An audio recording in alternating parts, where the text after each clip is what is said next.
In today's video, I'm going to show you exactly how to add bleed in Adobe Photoshop. This is a crucial skill for anyone designing for print, whether you are making business cards, flyers, or posters.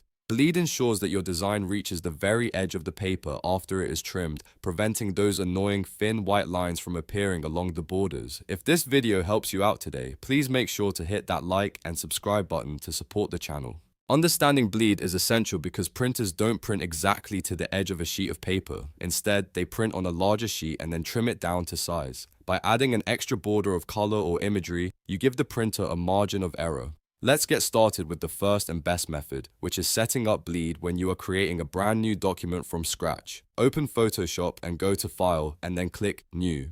When the preset details window appears on the right, you need to calculate your dimensions. Standard bleed is typically 0.125 inches or 3 millimeters on each of the four sides. This means you must add 0.25 inches to both the total width and the total height of your finished size. For example, if you are designing a standard business card that is 3.5 inches by 2 inches, you would actually set your canvas size to 3.75 inches wide and 2.25 inches tall.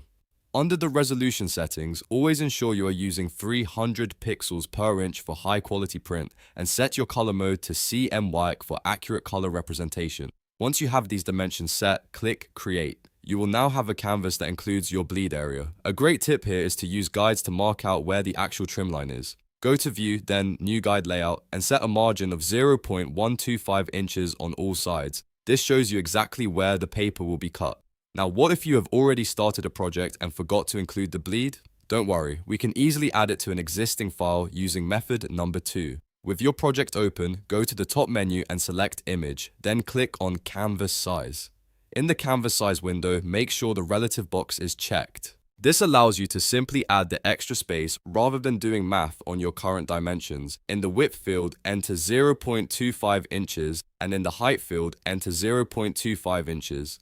Ensure the anchor point is set to the center so the bleed is added evenly around all four edges. Click OK. You will notice your canvas has expanded, leaving a new border around your work. It is very important that you now extend your background colors, textures, or images out to these new edges. Do not just leave them white or the bleed won't serve its purpose. Use the transform tool by pressing Ctrl T or Command T to stretch your background elements until they fill the entire canvas. While you are doing this, also keep an eye on your safe margin. You should keep all important text, logos, and essential information at least 0.125 inches away from the original trim line to ensure nothing gets cut off accidentally during the trimming process. Bleed is your insurance policy for professional-looking print materials. If you followed these steps, your file is now perfectly prepped for any professional printer. If you found this tutorial helpful, don't forget to hit that like button and subscribe for more easy Photoshop guides. Thank you for watching, and I will see you in the next video.